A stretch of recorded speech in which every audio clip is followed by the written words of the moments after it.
Jackie, you've been mostly renowned, as far as I'm concerned, for playing more lovable type characters, generally. Let's be general here. However, this time, as Janine Smurf Cody, you pretty much have accomplished a complete 180, and over the course of the film, the true monster is revealed slowly. What do you draw from to create that kind of role? Well, she is despicable, isn't she? It's a basic tenet that you learn at drama school, that if you're playing a villain, it's important not to judge them objectively from the outside. You've got to work out what makes them tick. You've got to do your research, read up on sociopaths, read case histories of people who... And quite often sociopaths are really skilled at being charming and seducing people around you, and that's how they hide their callousness and their total disregard for other people. And their selfishness and their total self-centeredness and their lack of a conscience.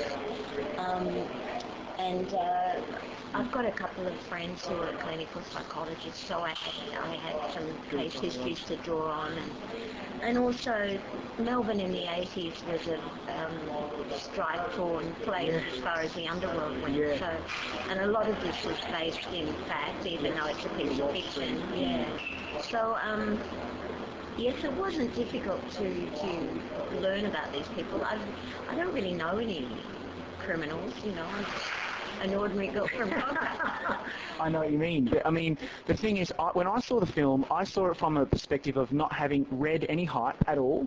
Wasn't aware that people were talking about it and your performance. I saw it basically because I like to just support the Aussie film industry. And when I first saw your character, I saw what I would normally have expected from Jacki Weaver.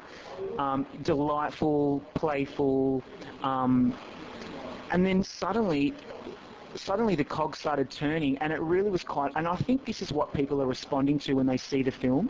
David Misha has to take a lot of credit for that, because the temptation, no matter how much you say, I'm not going to judge this character, I just want to understand what makes him tick so I can play the character. The temptation is to jump right in and telegraph how bad she is right from the beginning.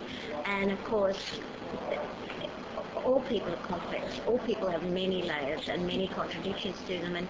And David kept holding me back and not wanting me to show that until... And it's much more interesting storytelling for the audience if the narrative unfolds more slowly and you wake up to people's motivations and character in a more gradual way. Absolutely. Well, I mean, and the cast itself is dynamite. I mean, you've got Mendelsohn, Edgerton, Stapleton, Pearce, Wiley, just to name a few. I mean, you have some of the other younger actors, Fresherville as well. I mean, Michaud has compiled a cast that is really to die for.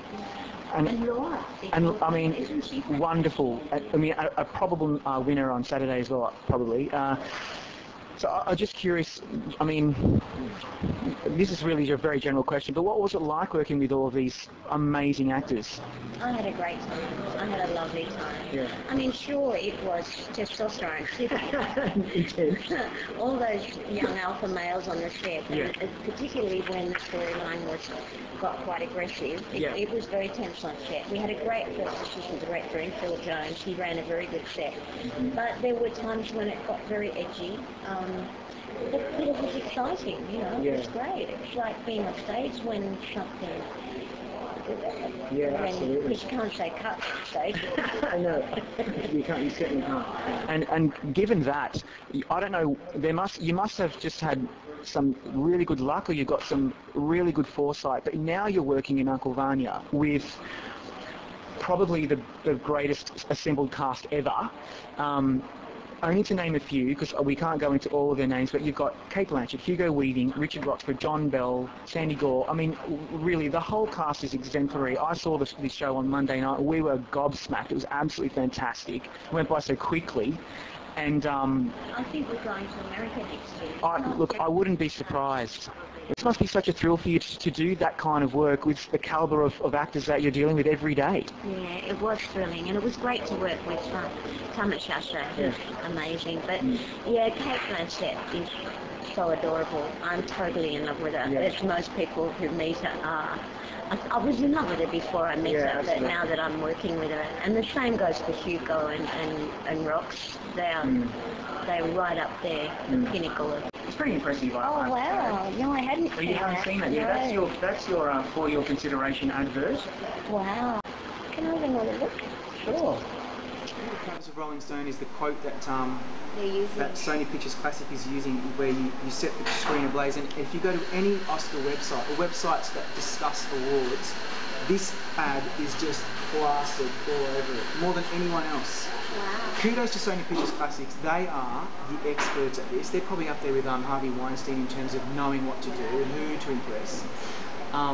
So the fact that you've got a really good team behind you, it's pretty amazing. Yeah. We should all the luck in the world. Thank We you. really do, and we're hopeful that you're nominated come late January. Who knows what will happen in the next few weeks with all the critics. Whether it happens or not, I just think even if you get this far, it's got to be a dream come true, and there are a lot of people who are totally surprised and thrilled for you, Jackie, and we're willing you to the Oscar podium February and March. No problem at all. Well, whatever happens, I'll buy you a champagne one day. Can never say no to that. When Jackie, it's all finished. thank you Nice so to much meet for coming. Thanks No a lot. problem at all.